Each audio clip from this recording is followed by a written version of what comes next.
আসসালামু আলাইকুম। প্রিয় দর্শক, আশা করি ভালো আছেন। আমি আমার ফেসবুক পেজে একটু কানেক্ট করার চেষ্টা করছিলাম। পারি নাই। যাই হোক, আমরা YouTube এই দেখতে থাকি। বিষয় হলো, আজকে আপনাদের সাথে বিডিআর এর কিছু বিষয় নিয়ে কথা বলার কথা ছিল, এবং এর মাঝখানে আরো বেশ কিছু আ ঘটনা ঘটেছে। আপনারা জানেন, আজকে আ মেঘনা আলম নামে একজন আ দেহ ব্যবসায়ী, তার আ কথিত মডেল, যিনি কিনা আ আটক করেছে ডিবি। এবং ডিবি আটক করার পরে তাকে জেল হাজতে পাঠানো হয়েছে। তার সহযোগী আরেকজনকেও গ্রেপ্তার করা হয়েছে। সম্ভবত পুলিশ এখনো পর্যন্ত তাকে শোন অ্যারেস্ট দেখিয়েছে কিনা আমি জানি না। তার কাছ থেকেও গুরুত্বপূর্ণ কিছু তথ্য আপনারা নিশ্চয়ই অ্যা কিছুক্ষণের মধ্যেই বা সকালের মধ্যেই আপনারা সেগুলো গণমাধ্যমে জানতে পারবেন। এখন প্রশ্ন হচ্ছে যে ডিবি প্রধান আ কে সরিয়ে দেওয়া হয়েছে তার পদ থেকে। সরিয়ে তাকে যুগ্ম কমিশনার হিসাবে আ আ পদায়ন করা হয়েছে। যদিও ডিবি প্রধানের পদে এখন পর্যন্ত কাউকে বসানো হয়নি। আমি আপনাদের একটা বিষয় জানিয়ে রাখি। খোদা বক্স, খোদা বক্স চৌধুরী নামে একজন, যিনি আ আ ব্যাপক পাওয়ারফুল এই সরকারের। উনার পরিচয়টা একটু আপনাদের দিয়ে রাখি, এবং উনার কারণেই যতটুকু আমার কাছে তথ্য এসছে যে তিনি মূলত আইজিপি, ডিএমপি কমিশনারদেরকে পাশ কাটিয়ে তারপরে তিনি তার ক্ষমতা বলে ডিবি প্রধানকে তার পদ থেকে সরিয়েছেন। তার ইন্টারেস্ট কি? ১ নাম্বার ইন্টারেস্ট হচ্ছে যে তিনি হচ্ছে সেই ব্যক্তি, আপনাদের মনে আছে কিনা, ওসি প্রদীপ যেদিন মেজর সিনহাকে খুন করেন, সেদিন একটা ফোন রেকর্ড ফাঁস হয়েছিল। একজন কর্মকর্তার কাছে তিনি, ওসি প্রদীপ, ফোন করে তারপরে বলছিলেন, "স্যার, আমি এখন কি করব? স্যার, আমাকে বাঁচান।" তিনি বাঁচানোর আশ্বাস দিচ্ছিলেন। সেই ব্যক্তির নাম হচ্ছে আল্লাহ বক্স চৌধুরী। তো এই আল্লাহ বক্স চৌধুরী আর খোদা বক্স চৌধুরী, এই ভারতীয় দালালেরা এই জায়গায় এসে বসলো কিভাবে? আমার প্রশ্ন হচ্ছে ১ম এ সেইটা। সেই ওসি প্রদীপকে বানানো আল্লাহ বক্স চৌধুরীর ভাই খোদা বক্স চৌধুরী এখন, যিনি চিন্ময়কে আটক করলেন, সেই ডিবি প্রধানকে সরানোর জন্য তিনি উঠে পড়ে লেগেছেন। এবার আপনারাই বিচার করে দেখেন। ১ম কথা হচ্ছে মেঘনা আলম। এটা খুব সেনসিটিভ একটা ব্যাপার। কারণ মেঘনা আলম কাকে ব্ল্যাকমেইল করেছে? সৌদি রাষ্ট্রদূতকে। সৌদি রাষ্ট্রদূতের কাছে $৫ মিলিয়ন চেয়েছে। $৫ মিলিয়ন আসলে, ডলার, কেউ আসলে এই এইভাবে চাঁদাবাজি করে না। তিনি, পুলিশের কাছে এখন পর্যন্ত যে তথ্য, পুলিশ কনফার্ম হয়েছে $1.2 মিলিয়ন সেই ব্যক্তি দিতে রাজি হয়েছিল। তারপরেও তিনি অনড় $5 মিলিয়ন তার লাগবে। এরপরে বাধ্য হয়ে সৌদি সে রাষ্ট্রদূত পুলিশের দ্বারস্থ হন এবং কমপ্লেইন করেন। সেই কমপ্লেইনের ভিত্তিতেই মেঘনা আলমকে করা হয়। তো আমরা দেখেছি যে আসিফ নজরুলেরও খুব কষ্ট লেগেছে মেঘনা আলমকে কেন এত দ্রুত আটক করা হলো। তিনি বক্তব্য দিয়েছেন তাকে যথাযথ আইন মেনে তারপরে তাকে আটক করা হয়নি। আসিফ নজরুল এখন সবখানে খুব আইন খুঁজেন। শুধুমাত্র তিনি যে পদটাতে বসেছেন সেইখানে বেআইনিভাবে বসে। তো এখানে যেটা আসিফ নজরুলের এই বক্তব্যের পরে আমার যেটা মনে হয় সেটা হচ্ছে যে সৌদি রাষ্ট্রদূত বাংলাদেশে যদি কোনো বিপদে পড়ে, সৌদির সাথে বাংলাদেশের যদি কোনো সমস্যা হয়, সম্পর্কের যদি কোনো ধরনের খারাপ কোনো পর্যায়ে পৌঁছে, সেটাতে লাভবান হবে কারা? বাংলাদেশের সাথে সৌদি আরবের বিশাল শ্রমবাজার। সেই শ্রমবাজার যদি ধ্বংস হয়, তাহলে বাংলাদেশের শ্রমবাজার এই যদি পাঠানো যদি বন্ধ হয়, ভারত সেই সুযোগ নিবে। পাকিস্তান সেখানে লোক পাঠাবে, শ্রীলঙ্কা লোক পাঠায়। তাহলে আপনাদের বুঝতে হবে যে কাদের হয়ে তারপরে মেঘনা আলম এই সৌদি রাষ্ট্রদূতকে এভাবে জিম্মি করতে চেয়েছে। তাদের সাথে আমাদের সম্পর্ক নষ্ট করতে চেয়েছে। $1.2 মিলিয়ন, আ মেঘনা আলমের মতো একজন মানুষ, খাট যোদ্ধার জন্য অনেক টাকা। তো তাদের মতো এই ধরনের এই আপনার আ কি বলে, নিষিদ্ধ পল্লীর এরা আপনার $1.2 মিলিয়ন নেয় নাই, তাকে ৫ মিলিয়নই দিতে হবে, এর জন্য প্রেশার দেওয়া তাদের সাথে, এটা কেন? কেন করা হয়েছে? এটা করার একমাত্র কারণ, যারা ভারতীয় চর এখনো পর্যন্ত এই সরকারের ভেতরে আছে, তাদের হয়েই তারা কাজ করছে, এবং তাদের কারণেই সৌদির সাথে আমাদের সম্পর্ক নষ্ট করতে চায়। এটা আপনাদেরকে জানিয়ে রাখলাম শুধু এতটুকু বলেই, যে আমরা মনে করি যে ডিবি প্রধানের সবচাইতে বড়, যদি কারো কাছে কোনো সমস্যা থাকে, ডিবি প্রধানের ব্যাপারে কোনো কমপ্লেইন থাকে, থাকতে পারে সেটা তাদের ব্যাপার, কিন্তু আমি আমার জায়গা থেকে আমার যে সমস্যা ডিবি প্রধানের, মনে করেন ডিবি প্রধানের যদি নাকি কেউ কোনো সমস্যা পেয়ে থাকে, ডিবি প্রধানের জায়গায় আরেকজন আসবে, একজন আল্লাহ নিজে দুনিয়ায় পাঠাবেন, নবুয়ত নিয়ে আসবেন, আর তিনি এসে ডিবি প্রধানের পদে বসবেন, এরকম একজন যদি পান তাহলে বসায় দেন। কিন্তু ডিবি প্রধানকে আমি জাজ করি যেটা দিয়ে, সেটা হচ্ছে এই ডিবি প্রধান তিনি, যিনি কিনা চিন্ময় এই কৃষ্ণকে আপনার আটক করেছে। ভারতীয় দূতাবাস, ভারতীয় পররাষ্ট্র মন্ত্রণালয় সব জায়গা থেকে চাপ দেওয়ার পরেও এই চিন্ময়কে এই ডিবি প্রধান আটক করেছেন। সেই ঘটনার পর থেকে ডিবি প্রধানের ছেলেমেয়েরা এখন পর্যন্ত স্কুলে যেতে পারেন না। এই ঝুঁকিগুলো তো তারা নিয়েছে। মেঘনাকে তো আটক করেছে, 2 দিন আগে মোর্শেদকে আটক করেছে তো।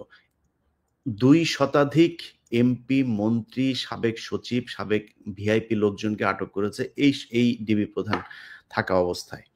তো এটা জানিয়ে রাখলাম আর কি, দেশের মানুষের জানা উচিত। আমাদের কথায় হয়তো অনেক কিছু হবে না, আমরা বলাতে হয়তো অনেক সময় উল্টোটাও হবে, আপনাদের জানিয়ে রাখলাম। এটা জেনে রাখা উচিত যে কারা কি করছে, কারা সরকারের ভেতরে কি চাচ্ছে। সেটা কয়দিন পরে দেখবেন যে চিন্ময় ছাড়া পেয়েছে, হ্যাঁ।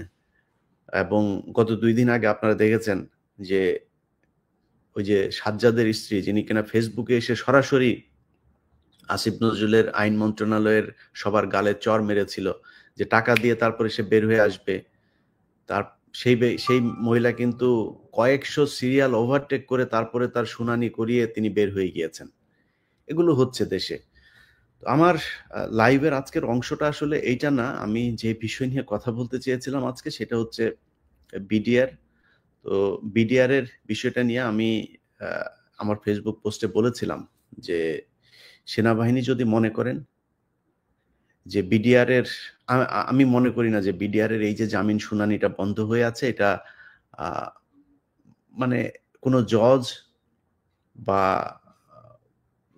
এই মানে বিচারের সাথে সংশ্লিষ্ট যারা তারা করছে বলে আমার মনে হয় না। তাদেরকে কোনো একটা জায়গা থেকে চাপ দেওয়া হচ্ছে, যাতে জামিন আদেশটা দেওয়া হচ্ছে না। আমি আপনাদেরকে একটা জিনিস মানে একদম ছোট করে জানিয়ে রাখি, আপনাদের বুঝতে সুবিধা হবে। বিডিআর এর যে সদস্যরা, যাদেরকে জেলখানায় নেওয়া হয়েছে, এই ব্যক্তিদের ভেতরে মনে করেন আমরা শেখ হাসিনার বিচার মানি অথবা শেখ হাসিনার বিচার মানি না। আমি দুইটা দিকেই 2 যুক্তিতে আপনাদের সামনে উপস্থাপন করছি। আপনাদের যেটা মনে হয় আপনারা সেটা জবাব দিয়েন। প্রথম হচ্ছে, আমি শেখ হাসিনার বিচার মানি না। যদি বিচার না মানি, শেখ হাসিনাকে যদি আমি বিশ্বাস না করি, তাহলে শেখ হাসিনার সময়ে যারা আটক হয়েছে তারাও নির্দোষ। একবারে মানে খুব সহজ ভাষায়। আচ্ছা, মনে করেন তারা নির্দোষ না সবাই, কেউ হয়তো দোষী আছে। আচ্ছা, সেইটাও নতুন করে তো তদন্ত হতে হবে। সেই তদন্তের জন্য একটা কমিশন তৈরি করা হয়েছে। সেই কমিশনটা কাজ করছে। আমার বিশ্বাস কমিশন ভালো একটা রিপোর্টই দিবে। এখন এই কমিশনের রিপোর্ট দেওয়ার সময়টাতে সেই মানুষগুলোকে জামিন দেওয়া যেত 16 বছর। আপনি তো জানেন না তারা অপরাধী কি অপরাধী না, মানে 50-50। শেখ হাসিনার সময় এরা কিছু মানুষ অপরাধী থাকতেও পারে, নাও থাকতে পারে, তার মানে 50-50। 16 বছর জেল খাটলো, তাহলে 16 বছর জেল খাটে মানুষগুলোকে আপনি কয়টা দিন বাইরে রাখতে পারতেন, এরপর আবার ধরে নিয়ে ফাঁসি দিয়ে দেন। যদি কমিশন যদি বলে যে তারা আসলে অপরাধী, তাদেরকে ফাঁসি দিয়ে দিতেন। আচ্ছা, তাদের কাউকে ছাড়লেন না। এখন নতুন করে বিচারের মনে করেন শুনানি হইলো, এই পক্ষ ওই পক্ষ শুনানি শেষে আপনি জামিন আদেশটা দিবেন। এই জামিন আদেশ দেওয়ার কথা আজ থেকে 3 মাস আগে বলা হইলো। এরপরে বিচারকের একদিন পাতলা পায়খানা, একদিন পিরিয়ড, একদিন এক জিনিস হচ্ছেন ওনার। এই বিচারকের এক সময় এক অসুস্থতা নিয়ে তিনি ঠিক শুনানির আগের দিন মানে শুনানির দিন সকালবেলা জানিয়ে দিচ্ছেন যে তিনি আসতে পারবেন না, তিনার পাতলা পায়খানা হয়েছে। বাংলাদেশে 5 তারিখের পরে এই বিডিআর এর সাথে যে মশকরা করা হচ্ছে, এই মশকরা আর কোন সেক্টরে করা হয় নাই।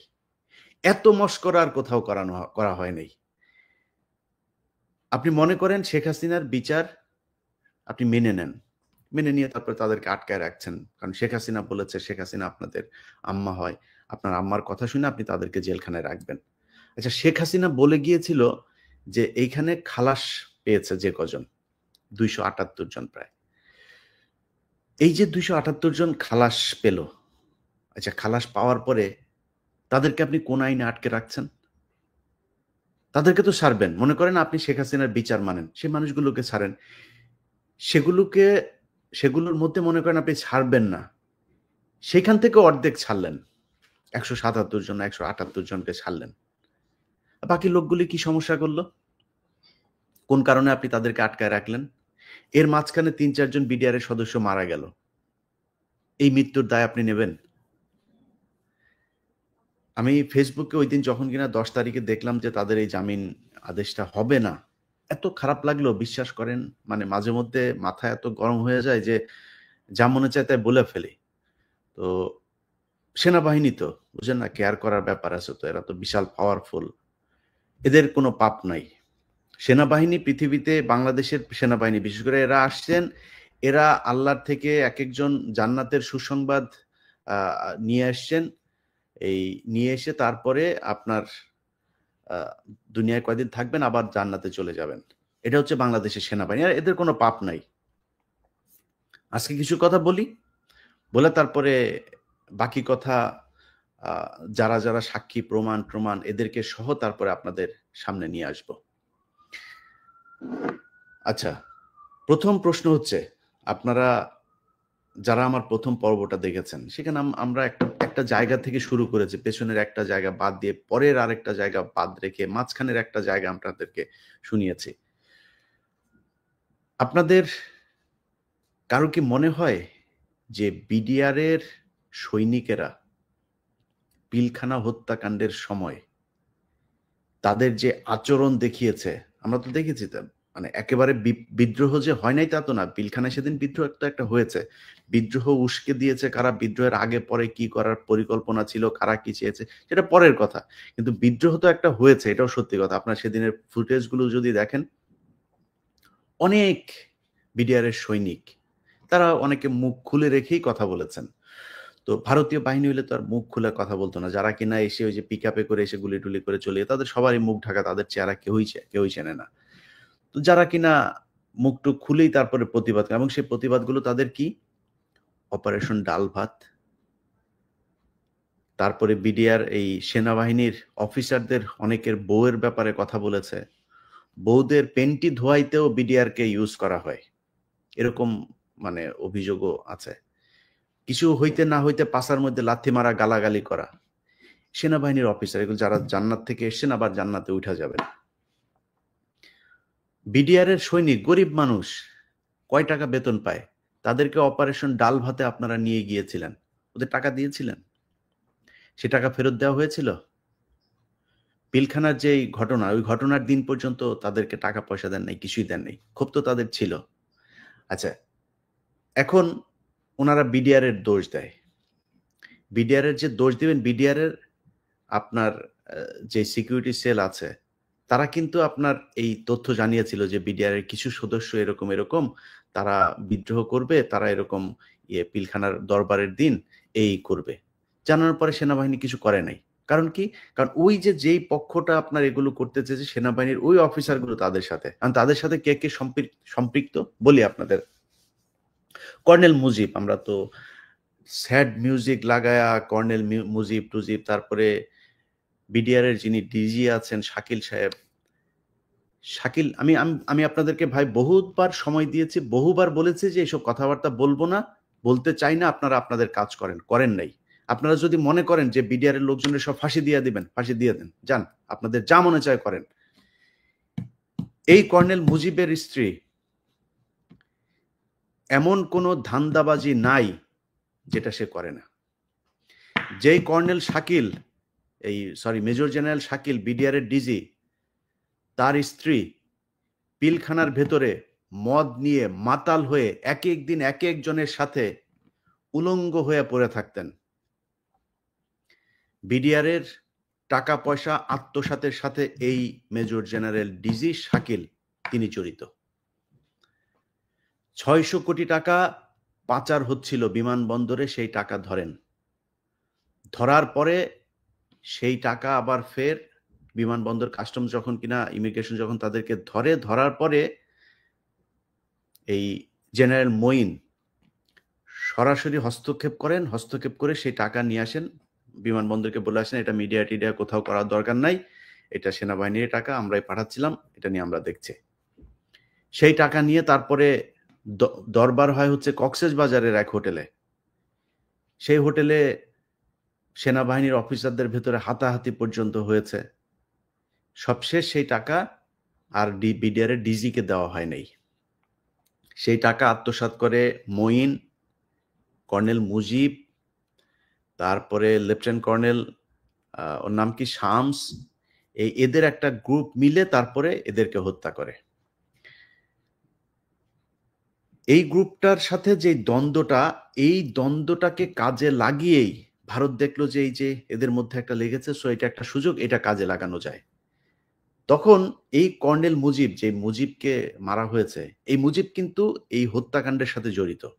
সে জানতো এদেরকে হত্যা করা হবে, কিন্তু তাকে যে হত্যা করা হবে সেটা সে জানতো না। কারণ ভারত ওদের ভেতরে দ্বন্দ্বকে কাজে লাগিয়ে তারপরে দুই পক্ষের ভেতরে আপনার ঢুকে গিয়েছে। এখন ঢুকার পরে ভারত চায় যে আরো অনেককে হত্যা করা হোক, তাদের তো আরো কিছু ওই যে রৌমারি টোমারি কিছু জায়গা আছে না, সেগুলো তারা চায় যে তাদেরকেও এখানে আনা হোক, তাদেরকে নিয়ে এসছে। ঠিক পিলখানার হত্যাকাণ্ডের ২ মাসের ভেতরে আপনি দেখবেন যে যেই পদায়নগুলো করা হয়েছে, ট্রান্সফারগুলো করা হয়েছে, এখান থেকে অনেককে সরানো হয়েছে, অনেককে ঢুকানো হয়েছে। কর্নেল গুলজার সহ আরো অনেক দেশপ্রেমিক যেসব অফিসার আছে তাদেরকে এখানে ঢুকানো হয়েছে। এটা হচ্ছে ভারতের পলিসি, ভারতের পরামর্শে এটা করা হয়েছে। আর কর্নেল মুজিব এই পুরো কনস্পাইরেসি যেটা হয়েছে, আপনার বিডিআর এর যে সোলজাররা ছিল তাদের সাথে, তারা একটা কনস্পাইরেসির সাথে ছিল। তারা কিসে ছিল? তাদেরকে বলা হয়েছিল যে পিলখানায় একটা বিদ্রোহ হবে, দরবার শুরু হবে, দরবার শুরু হওয়ার পরে তোমরা যাবা, গিয়ে তারপরে বলবা যে আমাদের এই দাবি, এই দাবিগুলো মানতে হবে, না মানলে আমরা ডিজিকে মেরে ফেলবো, অফিসারদের একটাও যেতে দিব না। ব্যারিস্টার তাপসের বাসায় একটা মিটিং হয় ২০০৮ সালে নির্বাচনের আগে। সেই মিটিং এর ভেতরে শেখ হাসিনা নিজে তাদের সাথে ফোনে কথা বলেছেন এবং এই বিডিআর এর যে সদস্য তাদেরকে আশ্বস্ত করেছেন যে তোমরা যা আমাদের এই তাপস এবং নানক যে আদেশ দিবে তোমরা এই আদেশ অনুযায়ী কাজ করবা। আমি যখন কিনা তোমরা বিডিআর এর ডিজিকে ধরবা, গান পয়েন্টে নেয়ার পরে আমি তারপরে কিছুক্ষণ পরেই যাব পিলখানায়, গিয়ে তোমাদের সব দাবি দাওয়া মেনে নিব এবং এই বিডিআর এর অফিসারদেরকে আমি সাথে করে নিয়ে আসবো। এরপর থেকে তোমরা স্বতন্ত্র একটা বাহিনী হবা, এখানে আর্মির অফিসারদের আর কোনো থাকবে না। এই মূলা ঝুলিয়ে তাদেরকে আশ্বস্ত করা হয়। তো বিডিআর কি জানে? বিডিআর জানে এখানে কোনো রক্তপাত হবে না, কিছুই হবে না। যেহেতু কোনো অফিসারের কাছে কোনো অস্ত্র থাকবে না, বিডিআর এর সদস্য একটা অস্ত্র নিয়ে যেয়ে তাদেরকে জিম্মি করবে, তাদেরকে শেখ হাসিনা এসে নিয়ে যাবে, দাবি দেওয়াই হবে, বিডিআর এর অধীনে বিডিআর চলবে। এই হচ্ছে বিডিআর জানে। বিডিআর কে কিন্তু কোনো হত্যাকাণ্ড, কোনো কিছুর ব্যাপারে তাদেরকে জানানো হয়নি এবং বিডিআর এর কেউ এটার ব্যাপারে জানে না। জানে কারা? এই কর্নেল মুজিব সহ এই কয়েকটা, এই যে শামস টামস, এরা জানে। এখন এদের উদ্দেশ্য কি? এদের উদ্দেশ্য হচ্ছে ওই যে আপনার এই যে ৬০০ কোটি টাকা অপারেশন ডাল ভাতের মেরে দেওয়া যে টাকা, সেই টাকা নিয়ে দ্বন্দ্ব, যাতে বিডিআর এর ডিজি সহ এরা যাতে এটা দাবি করতে না পারে, এটা নিয়ে যাতে আর কোনো ঝামেলা না করে, পুরো টাকাটা তারা আত্মসাৎ করার জন্য একে মারতে হবে। এখন এটা হচ্ছে এদের টার্গেট। আর ইন্ডিয়ার টার্গেট হচ্ছে যেসব অফিসাররা আসলেই দেশপ্রেমিক, যারা কিনা রৌমারি সহ পাদুয়া বিভিন্ন জায়গায় ভারতীয়দের বিরুদ্ধে যুদ্ধ করে জয়লাভ করেছে, ভারতের ইন্টারেস্ট যারা বাংলাদেশে বাস্তবায়ন হইতে দেয় না, এই ধরনের অফিসারদেরকে আপনার হত্যা করা হচ্ছে ভারতের প্রক্রিয়া এবং এটার মাধ্যমে সেনাবাহিনীকে ধ্বংস করা হবে, যার মাধ্যমে এই গত ১৫ বছর বাংলাদেশ শাসন করেছে ভারত। তো এই দুই পক্ষের মিলে আপনার যে পরিকল্পনা, সেটার বাস্তবায়ন হয়েছে হচ্ছে পিলখানা হত্যাকাণ্ডের দিন। এখন মুজিবকে কেন মারা হইল? মুজিবকে মারার কারণ হচ্ছে মুজিব তো জানে এই যে এই ঘটনাগুলো ভারত এবং এই যে পক্ষের সাথে তো যোগসাজশ করিয়ে দিয়েছেন তিনি। যে কারণে মুজিব যদি বেঁচে থাকে তাহলে তো এটা বের হয়ে যাইতে পারে, এটা নিয়ে যদি, এই যেমন আজকের যে ঘটনা, আজকে যদি মুজিব বেঁচে থাকতো, মুজিব আটক হতো। মুজিব যদি আটক হইতো তখন মুজিব তো সব বলে দিত যে ভারত এইভাবে আমাদেরকে ইনস্ট্রাকশন দিয়েছিল, আমরা এই করেছে। যেই কারণেই মুজিবকে মেরেছেন। এবং মুজিবকে কারা মারলেন? ওই যে আপনাকে যেটা বললাম শুরুতেই, যে পিকআপে করে যারা মুখোশ পরে এসেছিল, এরা হচ্ছে মূল কিলার গ্রুপ। এই গ্রুপটাকে দিয়ে মারা হয়েছে। তাদেরকে কিছুক্ষণ পরেই আবার ভারতে পাঠিয়ে দেওয়া হয়েছে। এটা প্রফেশনাল এই গ্রুপটা। যাদের গুলিতে অনেক বিডিআরের সদস্য আহত হয়েছেন, মারা গিয়েছেন, বিডিআরে কিন্তু সেদিন 9 জন মারা গিয়েছেন। এটা কেউ বলে না। 9 জন বিডিআরে মারা, তারা কেন মারা গেলেন? তারা তাদেরকে বাঁচাতে গিয়েছিলেন। এবং ওই যে ওই গ্রুপটা যারা কিনা মারতে এসেছিল, তারা তো সবাইকে চেনেও না। যারা গুলি করেছে, যারা যারা ছিল সবাইকে মেরে ফেলেছেন। আচ্ছা, তার মানে হচ্ছে বিডিআর এর ভেতরে একটা ক্ষোভ ছিল, যেই ক্ষোভের কারণেই তারা চেয়েছিল আর্মি অফিসার যেন এখানে না থাকে। তাদের সেই ক্ষোভ কি শোনা হয়েছে এখন পর্যন্ত? তারা যে অভিযোগগুলো করেছে, সে অভিযোগগুলো কি সব মিথ্যা কথা? যদি মিথ্যা না হয় সেটার জন্য কিচ্ছু করা হলো না। তাদের পোশাক পাল্টাইলেন, তাদের নাম পাল্টাইলেন, তাদের জেলে নিলেন, ফাঁসি দিচ্ছেন, মেরে ফেলছেন, নির্যাতন করে মারলেন। আমি গ্যারান্টি দিয়ে বললাম, বাংলাদেশের প্রতিটা মানুষকে, আপনার এলাকায়, আপনার বাড়ির আশপাশে, আপনার জেলায়, আপনার পরিচিত কোথাও যদি শোনেন বিডিআর এর কোনো সদস্য আছে যিনি জেল খেটেছেন, গিয়ে দেখেন সবার এই পায়ের কোমরের নিচে যদি আপনি যান, সবার পায়ের এই এই এই এই এই হাড়ের ভেতর দিয়ে ড্রিল মেশিন ঢুকানো হয়েছে। যান সবার কাছে যায় দেখেন, আপনাকে দেখাবে। আমার কাছে অনেকগুলো ছবি আছে। এই সোশ্যাল মিডিয়ার যে রেস্ট্রিকশনস, এগুলোর কারণে এগুলো দেখানো যাবে না। এরকম অবস্থা, মাংস কাটা কেটে সেটার ভেতর ঢুকে অন্তত 50 ভাগ বিডিআর এর সদস্য তাদের যৌন শক্তি শেষ করে দেওয়া হয়েছে এই আর্মিরা নির্যাতন করে। তাদের কোনো বিচার হবে না? আপনারা সব সহি হয়ে গেলেন, আপনাদের নিয়ে কিছু বলা যাবে না। আমি ইলিয়াস যতদিন বেঁচে আছি, যতদিন বলতে পারবো মুখ দিয়া, ততদিন এগুলি বলে যাব। আপনারা মনে করার কোনো কারণ নাই যে আপনারা বিশাল বাল ফালানো কিছু হয়ে গেছেন, যে আপনারা যা মনে চায় তাই করবেন, আপনাদের বিরুদ্ধে কেউ কিছু বলতে পারবে না। আপনারা নিজেদের দোষ ঢাকার জন্য আজকে এই বিডিআর এর এই নিরীহ সৈনিকদেরকে আপনারা মারছেন। খোঁজ নিয়ে যায় দেখেন কেন এই কথাগুলো কেন বলি। আমার তো এখন সরকারের সাথে আসলে এই সেনাবাহিনী এত প্রভাবশালী, এদের সাথে তো এই দ্বন্দ্ব বাঁধানোর দরকার নেই। আর ভাই, এখান থেকে বের হইতে পারি না। আপনি এই পরিবারগুলোর কাছে যান, পরিবারগুলোর অবস্থা দেখেন। এক একটা পরিবার না খায় মরছে। বউ নাই, বাবা মা মারা গিয়েছে, ভাই বোন খবর নেয় না, জেলখানায় কোনো খোঁজ নাই, ওষুধ খাওয়ার পর্যন্ত কোনো ব্যবস্থা হয় না এই জেলখানার ভেতরে। গত 5 তারিখের পর থেকে তাদের সাথে কিছুটা নমনীয় অবস্থায় আছে জেল কর্তৃপক্ষ। এর আগে তাদের চিকিৎসা হইলে এমনভাবে তাদের চিকিৎসা প্রক্রিয়া নেওয়া হইতো। ওইখানে একজন ডাক্তার ছিল, এই ঘটনার সাথে হাসপাতালের যে চিকিৎসক তাদের চিকিৎসা দেয় নাই, সে দায়ী। এই হাসপাতাল এই এই 25 তারিখের পর থেকে যত কয়জন আপনার বিডিআর এর মারা গিয়েছে, এদেরকে যে ডাক্তারের সার্টিফিকেট, আপনার পোস্টমর্টম সার্টিফিকেট, এদেরকে যে ডাক্তারের কাছে নিয়ে যাওয়া হইতো, যে হাসপাতালে নিয়ে যাওয়া হইতো, সব কয়টা এই কিলিং এর সাথে জড়িত। এগুলো কমিশনের তদন্তে বেরিয়ে আসবে। আপনারা বাঁচতে পারবেন না, তো আপনারা চাইলেও বাঁচাইতে পারবেন না। আর আমার কথা হইলো যে ভাই, আরে ভাই, আপনারা সেনাবাহিনী, আপনারা তো দেশপ্রেমিক, আপনারা অনেক ভালো, দুদকের চাই অনেক ভালো, পুলিশের চাইতে অনেক ভালো, বিজেপির চাইতে অনেক ভালো, অনেক ক্ষেত্রে আপনারা অনেক ভালো। আমরা আপনাদেরকে ভালোবাসতে চাই। আপনারা কি চান? আপনারা আসলে মানুষের ভালোবাসা পাইতে চান। আপনাদেরকে বারবার বলা হচ্ছে, আপনি এই দায় নিচ্ছেন কেন? আপনি তো পিলখানা হত্যাকাণ্ডের সাথে জড়িত না, আপনি তাদের টর্চার করেন নাই।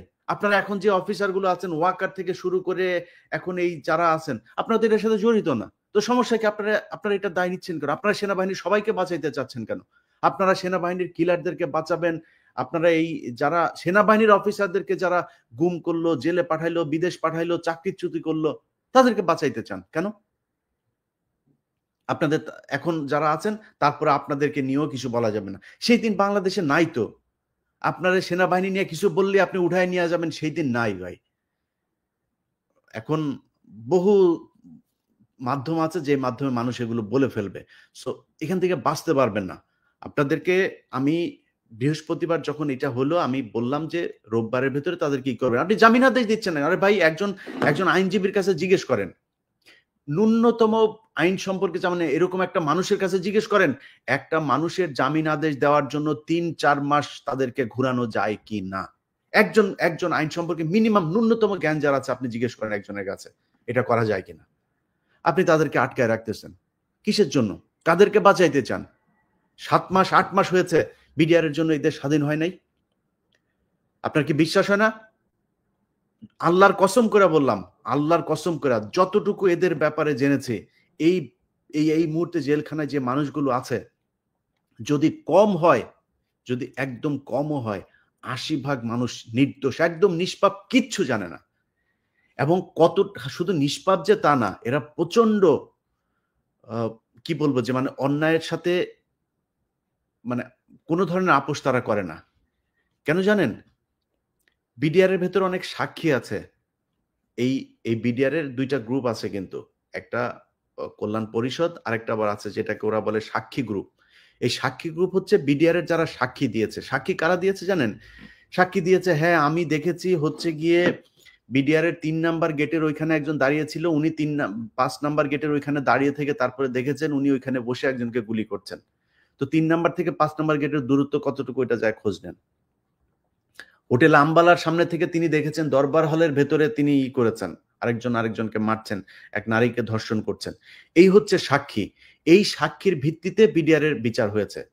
এখন এই যে বললাম যে এরা শুধু নিষ্পাপ না, এরা প্রচন্ড দেশপ্রেমিকও, অন্যায়ের সাথে আপোষ না করা মানুষ। কারণ হচ্ছে এই মানুষগুলোকে আপনার করা হয়েছে কি, এই মানুষগুলোকে বলা হয়েছিল আপনারা সাক্ষী দেন। আপনারা সাক্ষী দিলে আমি আমার প্রথম পর্বে আপনারা দেখেছেন তো যে জিজ্ঞাসাবাদের ওইখানে কি জিজ্ঞেস করা হয়েছে, কি বলা হচ্ছে। যাদেরকে বলা হয়েছে যে আপনারা সাক্ষী দেন, সাক্ষী দিলে কিছু বলেন, যে সাক্ষী দিতে রাজি হয়নি সে বলে আমি দেখি নাই, আমি দূর থেকে, আরে ভাই ছুটিতে ছিল, পিলখানায় ছিলই না, ছুটিতে ছিল, সে এখন ফাঁসির আসামি, জানেন আপনি? খোঁজ নেন, যান, যাবজ্জীবনের আসামি, খোঁজ নেন। ছুটিতে থাকা মানুষ, ছুটিতে ছিল, চাকরি চলে গিয়েছে, ৫ বছর ৬ বছর জেল খেটে তারপরে বসিয়ে রেখেছে, নির্দোষ, চাকরি ফেরত পায় নাই। এটা কোন আইন? এ কোন আইন হইল নাকি? তো আপনার যদি মনে হয় এইসব দেখে আমাদের গায়ে আগুন জ্বলবে না, তাহলে তো আর গত ১৫ বছর আমরা চুপ করে থাকতাম। আমার সমস্যা ছিল কি? আমি ২০১৪ সালের ৫ জানুয়ারি নির্বাচনে যদি শেখ হাসিনার সাথে এই এই গ্যাঞ্জামে না যাইতাম, যদি এই নির্বাচনের দিন অন্য আমার তো ডিজিএফআই নিয়ে গিয়ে তার বলেছে যে ১ম যখন ফোন করেছে সকাল ৯ টায় লাইভ করি, ১১ টায় ফোন করেছে আবার। এই এই যে কমান্ডার তখনকার ক্যাপ্টেন হচ্ছে সোহেল, বলতেছে যে আপনি এইসব দেখাচ্ছেন কেন? ভোট কেন্দ্র খালি, কুকুরের ছবি, এই সেই এগুলি দেখাচ্ছেন কেন? আপনি মানুষজন ভোট দিতে যাচ্ছে তাদেরকে দৌড়ায় ধরছেন, এরকম করছেন কেন? আমি বললাম যে এগুলি তো হচ্ছে ভাই, তাহলে কি করব? আমি যখন ভোট কেন্দ্রে ঢুকছি তখন সে দৌড় দিচ্ছে। আমি তার পেছনে আমার তো ইয়েটা লাগবে। আমার তো সে তার হাতে কি ওটা তো লাগবে আমার। আমি তো তারে মারতে যাইনি। আমি তো এটা আনতে গিয়েছি। তা আমি কি করব? যা হচ্ছে সেটাই তো দেখাচ্ছে। বলছে অন্যান্য টেলিভিশন পত্রিকাগুলো যা করে আপনি দেখেন না? আপনি খালি এগুলি দেখাচ্ছেন। ২১শে টিভি ছাড়া আর অন্য কিছু না। কেউ নাই নাকি? আমি বললাম অন্য কে কি দেখে সেটা তার ব্যাপার। আমি কি দেখি সেইটা আমার ব্যাপার। আমি আমার টেলিভিশন সেটাই চালাবে যেটা আমি দেখছি। আমি তো আরেক টেলিভিশনের রিপোর্টারের করব না। তো সেগুলি যদি অন্য টেলিভিশনের মতো করেই চলতাম, তাহলে তো আমার মামলা খাইতে হয় না। আমার তো ২০১৫ সালে ২১শে টিভির আব্দুল সালামকে জেলে যাইতে হয় না। তার জেলে যাওয়ার কনক সারোয়ারের জেলে যাইতে হয় না। আমার পালায় থাকতে হয় না, পালায় দেশ ছাড়তে হয় না। তাহলে তো ঠান্ডা হয়েই থাকতাম। আপনার কি মনে হয় এইসব দেখলে তো কষ্ট হয় রে ভাই। আমি আপনার পক্ষে কথা বললে তো আমার আরো লাভ। আমি যদি এখন সেনাবাহিনীর ডিজিএফআই এর পেইড এজেন্ট আছে কারা আমরা চিনি না? পেইড এজেন্ট, পেইড ইউটিউবার যারা আছে তাদের মতো যদি নাকি কথা বলে যদি নাকি আমি তাদের কাছ থেকে সুবিধা নিতাম, তাহলে তো আমারও ভালোই হইতো। আমি নেই কেন? কারণ আমি তো অন্যায়ের সাথে আপোস করব না। আপনি আমার মেরে ফেললেও করব না। আমি যতদিন জীবিত আছি এই ব্যাপারে আমি কথা বলেই যাব। এখন আপনাদের কাছে অনুরোধ ভাই, দেখেন, যারা মারা গিয়েছে তাদের নিয়েও বাজে কথা বলতে চাই না। আপনাদের নিয়েও বাজে কথা বলতে, আপনাদের এই সেনাবাহিনী এই দেশকে চালাইতে হবে। আমি সেনাবাহিনীর সবাইরে যদি বাদ দিতে হয় তারপরে আবার ফের সেনাবাহিনীই লাগবে এই দেশ বাঁচাইতে হইলে, এই দেশের সেফটির জন্য। তো আপনাদের কাছে অনুরোধ, আল্লাহর ওয়াস্তে, আল্লাহর ওয়াস্তে এই বিডিআর এর যেই লোকগুলির সাথে যেই প্রতারণা করছেন, যেই যেই বঞ্চনা, যেই মানে নির্যাতনের শিকার এই পরিবারগুলোর কাছে যদি মিনিমাম মনুষ্যত্ব থেকে থাকে, আপনারা তো এটা বুঝবেন না। আপনাদের এইখানে এই বলে থাকেন যে কি বলে রেপ করেছে, আর্মি অফিসারদের অনেকের ওয়াইফকে রেপ করেছে। রেপ করলে আমি সেটার বিচার চাই, কিন্তু রেপ করেছেন, যতজনকে রেপ করা হয়েছে তার চাইতে বেশি মানুষকে আপনারা প্রস্টিটিউট বানিয়েছেন। অনেক অফিসার মারা গিয়েছে, তাদের ওয়াইফদেরকে আপনারা প্রস্টিটিউট হইতে বাধ্য করেছেন। আপনাদের বিভিন্ন অফিসারদের খাটে গিয়ে তারপরে তাদের ইজ্জত নষ্ট করেছেন। মিথ্যা কথা? এগুলো যদি চান, আপনাদের লোকজনের বক্তব্য আছে, সেগুলো চালায় দিব। আপনাদের অফিসারদের বউদের বক্তব্য আছে। এই যে এখন পর্যন্ত আপনার মুজিবের বউয়ের কত টাকা আছে সেটা খোঁজ নেন যায়। যাকে আমরা শহীদ বলি, কর্নেল মুজিব, ওর বউয়ের কত টাকা আছে, এই টাকা কই পাইলো? এই সুবিধা কই পাইলেন? আপনি পিলখানা হত্যাকাণ্ডের যারা অফিসার মারা গিয়েছিল তাদের পরিবার কোথায়? বিচার চান না কেন? অল্প কয়টা পরিবার দেখি সোশ্যাল মিডিয়াতে, আর বাকি আপনারা কই? আপনাদের তো তারপরের দিন ধরেন আমার বাবা আমার ভাই যদি নাকি এইভাবে মারা যেত, আমি তো পরের দিন জাহাঙ্গীর গেটে 5 তারিখে ওই দিনই আমি জাহাঙ্গীর গেট আমি ভাঙচুর করতাম।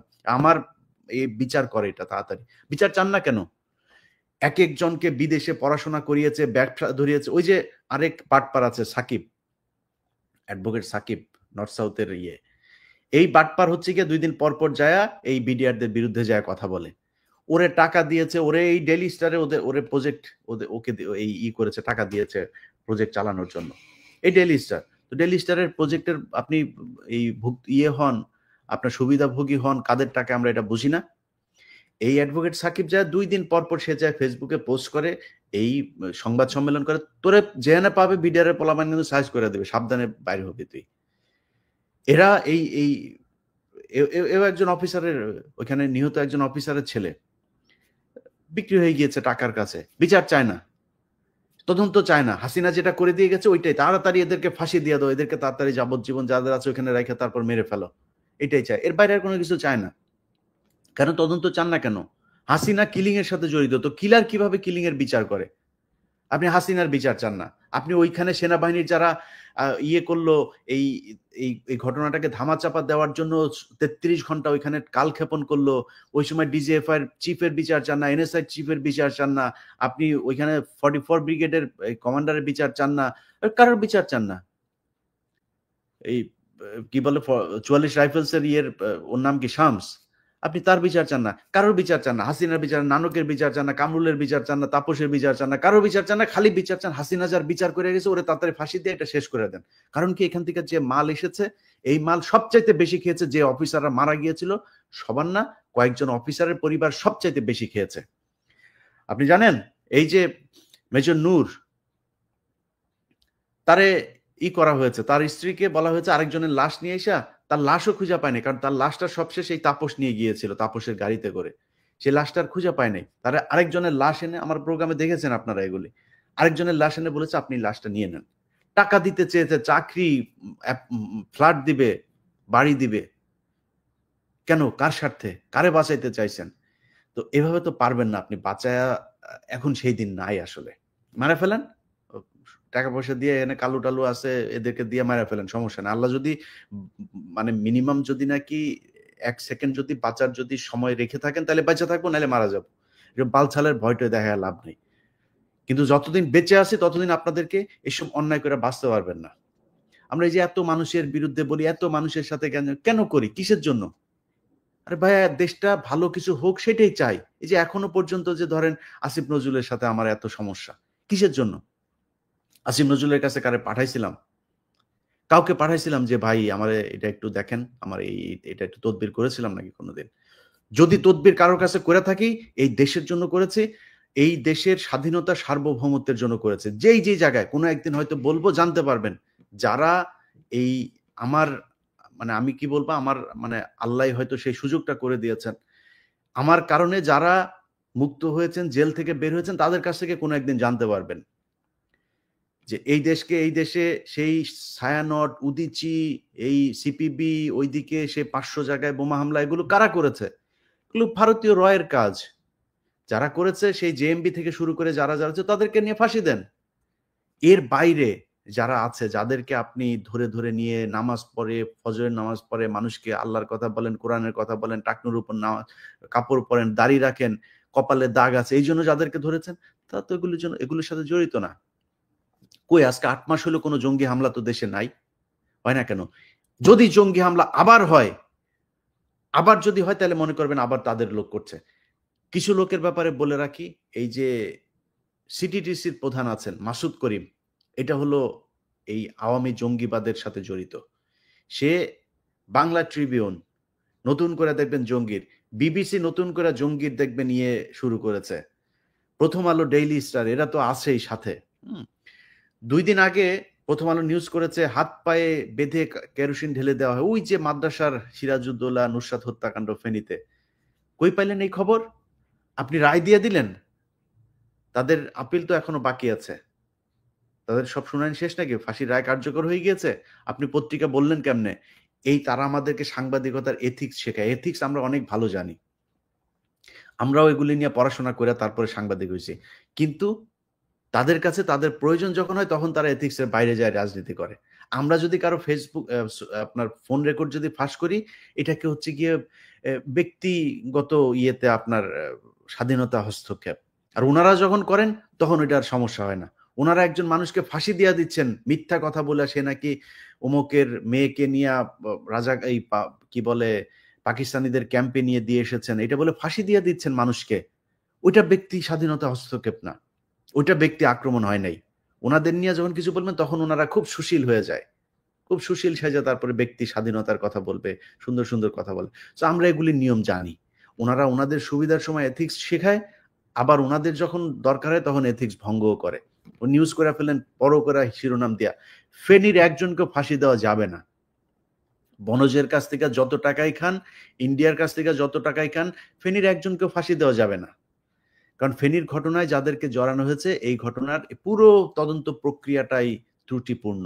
এটা নিয়ে আগে দেখিয়েছি, আমি এখনো কাজ করছি, এটা ২-৪ দিনের ভেতর। তবে ওইটার সাথে যে বিচারক টিচারক যারা আছেন এদেরকে বলে রাখি খুব সাবধান। প্রথম আলোর নিউজের দেখা তারপরে রায় দিয়া দিবেন, তোর ১৪ গোষ্ঠী অস্থির বানায় ছেড়ে দিব। তুই কয় টাকা বেতন পাইতি সারা জীবন আর তোর এখন প্রপার্টি কত টাকার, ওইটার হিসাব টানলেই তোর সবকিছু বের হয়ে যাবে।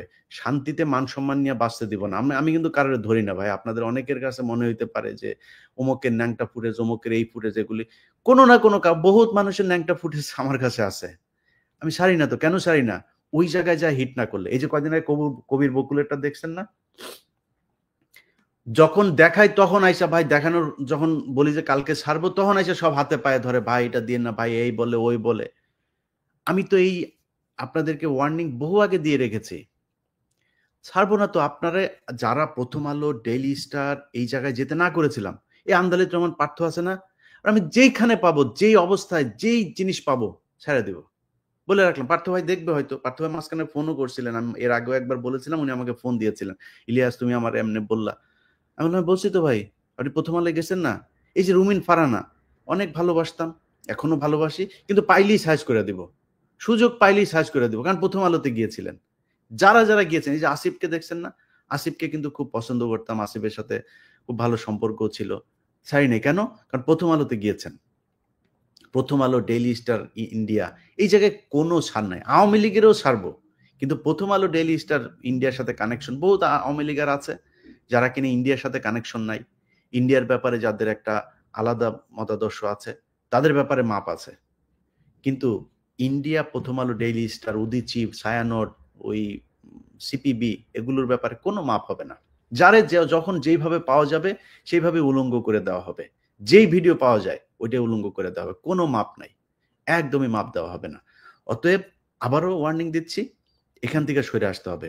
বাংলাদেশে এই ছোট্ট করে নিউজ করবেন, ওই বিবিসির বালের নিউজ আর ওই টিভিএনের নিউজ বাল করে আপনি আবার জঙ্গি হামলার করবেন, চ্যানেলের জিল্লু টিল্লু মিলা, ওই বাল বাংলাদেশে মানুষ আর খাবে না। বাংলাদেশে কোনো জঙ্গি নেই। বাংলাদেশের জঙ্গি যারা ছিল তাদেরকে বিএনপি জামায়াতি সাইজ করে দিয়ে গিয়েছে। এরপরে যা হয়েছে সবকিছুই এই এই যে শায়েক আব্দুর রহমান বাংলা ভাই এদেরকে মারার কারণে ভারতের যে পরিকল্পনা সেটা যেহেতু বাস্তবায়ন করা যায় নাই, বিএনপি যেহেতু সেটাকে করতে দেয় নাই, এই কারণে এখন ভারতের পদে আগুন ধরেছে। এখন ভারত নানানভাবে এই বিভিন্ন জায়গায় বোমা হামলা, এই সেই নিজেদের সংগঠনের এগুলো নিজেরা করে তারপরে এই দেশে আলেম সমাজকে, এই দেশকে পৃথিবীর কাছে জঙ্গি রাষ্ট্র হিসাবে বানাইতে চেয়েছে। এটা করা যায় না দেখে তাদের এখন কষ্ট, তারা এখন নতুন করে নতুন ছক করছেন। যাই হোক, অনেক বিষয় নিয়ে কথা বললাম, সবশেষ এই কথাটা বলে শেষ করি ভাই। এই কথা এমন আর ভাল লাগে না, দেখেন না আমি এখন লাইভ টাইভেও আসি না, মানে খুবই খুবই বিশ্বাস করেন প্রচন্ড হতাশ আমি, যে একটা দেশ এত সুযোগ সুবিধা পাওয়ার পরে এত মানে মানে আন্তর্জাতিকভাবে এত খ্যাতি সম্পন্ন, এত প্রভাবশালী একজন মানুষ আমার দেশের রাষ্ট্রপ্রধান এখন, এই ব্যক্তি আসার পরে সারা দেশের মানুষের একদম মানে সম্মিলিত সাপোর্ট থাকার পরেও তারা কিছু করতে পারেন নাই। আর কি করবেন? আর কেমনে এই দেশটা ঠিক করবেন বলেন? যে কারণে এখন অনেক মানুষ অনেক করে আজকে দেখেন একটা করব, এই যে মায়ানমারের আরাকান নিয়ে প্রায় 2 মাস ধরে কাজ করছে। আমি জীবনে স্ক্রিপ্ট লিখতে গিয়ে এত সময় নেই না। স্ক্রিপ্ট লিখতে যাই, ওই ফেসবুকে গুতাই, রিল দেখি, এই করি, সেই, মানে মনোযোগই দিতে পারি না লেখালেখিতে। ভাল লাগে না। কার জন্য লিখবো? কি করব? মানে কোনো কিছুই যেভাবে চাই সেভাবে হয় না। মানে আমরা তো চেয়েছিলাম যে এই অন্তত বাংলাদেশ যেই সমস্যাটা বাংলাদেশের মানে আজকের যে ক্রাইসিস এর জন্য যেটা দায়ী। আপনি 'প্রথম আলোর' যদি নাকি তার আগের নিউজগুলিও যদি দেখেন, তারেক রহমান সম্পর্কে 'প্রথম আলো' এটা গুগলে লেখেন, লিখে সার্চ দেন। দেখেন তারেক রহমানকে কত জায়গায় জঙ্গি, খাম্বা, এই সেই এগুলো বলেই 'প্রথম আলো' নিউজ করেছে। অথচ সেই 'প্রথম আলোকে' বিএনপি বাঁচাইতে চায়। এর চাইতে কষ্ট আর কোথায় আছে আমারে বলেন? ৩-৪ দিন আগে ওটা কোথাও নিউজ হয় নাই। যাত্রাবাড়ীতে এক আওয়ামী লীগের এক লোকের বাসায় গিয়েছিল পুলিশের এক দল।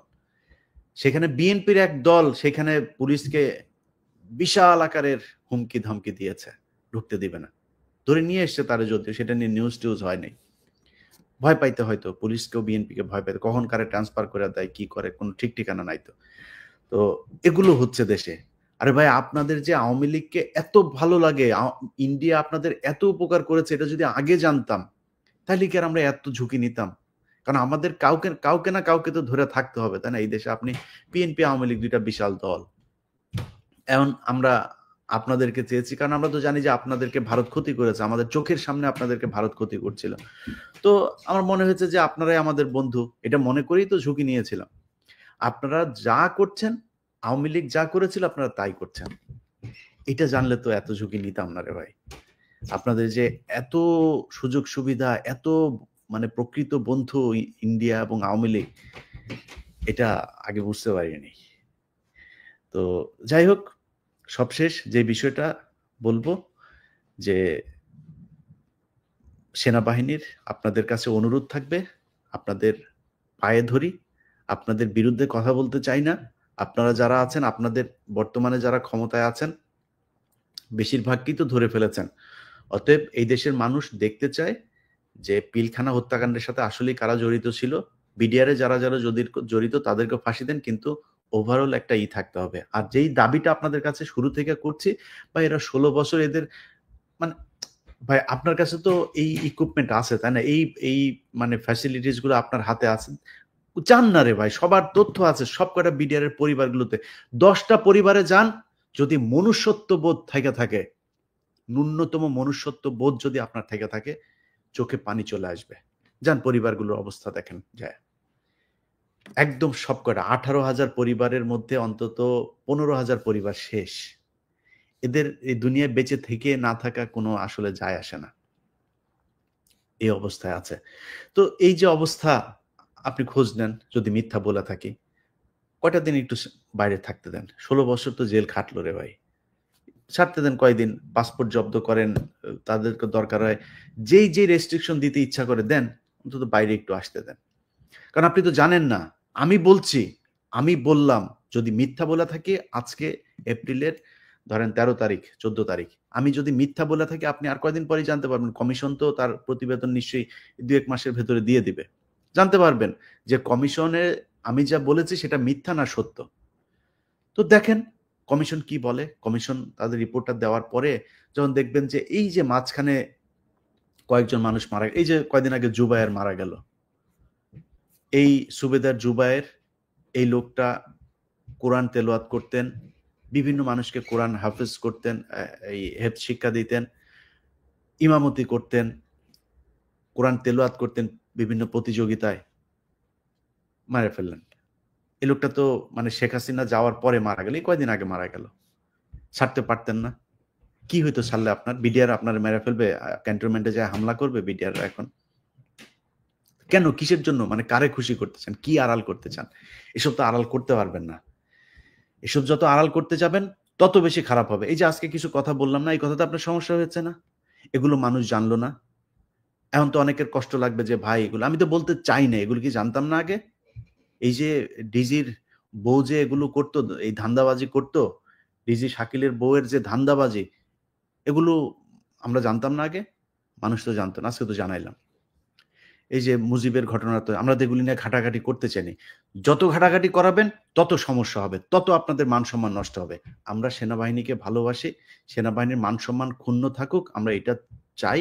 অক্ষুণ্ণ থাকুক, এবং এইটা মানে অক্ষুণ্ণ রাখার জন্য আমরা শুধু কাজ করলে হবে না, এটার জন্য আপনাদেরকেও কিছু করতে হবে। যেটা করা দরকার সেটা করেন। যাই হোক, সবাই ভালো থাকেন। অনেক কথা বলে ফেললাম। আমি পুরো এপ্রিল মাস আমি অসুস্থ থাকি প্রতি বছর। এই যে এখানে বলেন, আমার চোখ লাল থাকে, চোখ দিয়ে পানি পড়তে থাকে, নাক বন্ধ থাকে, একটু পরপর হাঁচি আসতে থাকে। আজকে অনেকক্ষণ ওষুধ খেয়ে তারপরে কিছুটা ভালো হয়ে গেলেন, অনেকক্ষণ কথা বললাম। সবাই ভালো থাকেন। আল্লাহ হাফেজ।